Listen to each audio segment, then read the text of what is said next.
Hi guys, welcome back again sa ating YouTube channel. It's me again, Rex Vlog. Sa bago dyan, huwag kalimutang mag-subscribe. Ito guys, by the way, ang ating Aerox 155 ngayon ay naka-install ang ating pipe na RS8.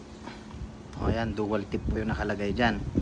So, dati guys, ang naka-install dito guys ay ang ating JVT na version 3. So from JVT version 3 guys, ito para meron kayong reference guys sa mga papalit-palit ng pipe, mga balak magpalit ng pipe, or sa mga stock lover, JVT lover, or isit lover, o kung anong pipe ang gusto nyo, hilig nyo.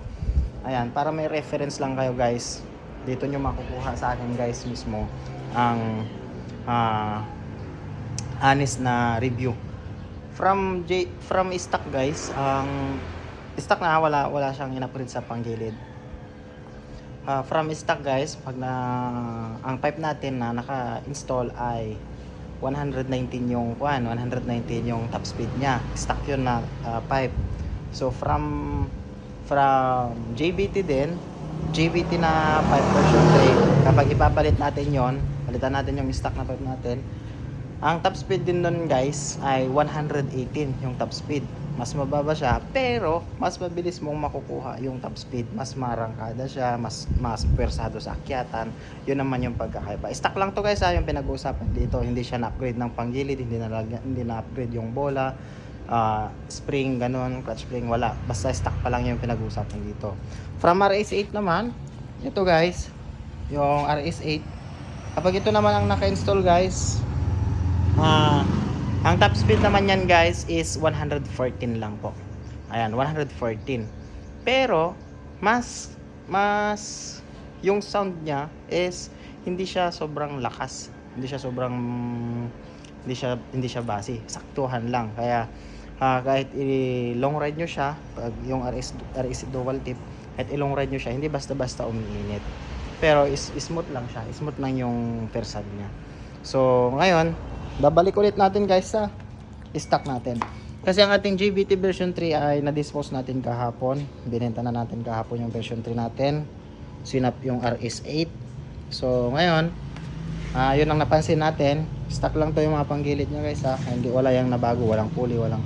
Pansin natin yung 118 na JVT natin na top speed niya, nakukuha na lang natin ngayon guys ay 114. So pag sa RS8, pero mas smooth siya, magaan dalhin. Ayan. So ngayon, babalik natin siya guys sa stock na pipe. Ayan, babalik ulit natin siya sa stock na pipe. Yung RS8 dual tip natin guys ay mayroon siya dito, mayroon na siyang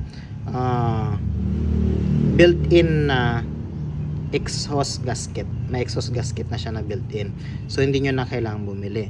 So sa pinagbentahan natin kay Kuya Manny, ay yung NMAX niya ay wala siyang exhaust gasket. Kaya binigay ko na lang sa kanya yung binibili ko lang sa kanya yung aking exhaust gasket para maikabit yung JVT doon sa NMAX niya. Kaya tayo yung nawalan ngayon. So kanina bumili tayo ganito. Ayan. Pero local lang ito. Nag-inquire ako doon sa may kasa. Ang order, kapag mag-order ka ng gas dito, exhaust gasket, 139 pesos. 3 weeks to 4 weeks bago dumating. Kaya bumili na lang tayo muna ng local made sa mga shop. Ito, 25 pesos lang. Lalagay natin yan ngayon. So, yung JVT kasi, plug and play yun. Wala siyang kapag may steering naka-exhaust gasket dito sa motor nyo, hindi nyo na kailangan tanggalin. Ito ngayon, pag ilalagay mo yung RS8, kasi meron siyang built-in na exhaust gasket, ay ang nangyayari dyan, tatanggal mo pa yung nakalagay doon, kasi hindi mag-attach yung pinaka-thread niya dun sa may pipe niya. Kaya ito.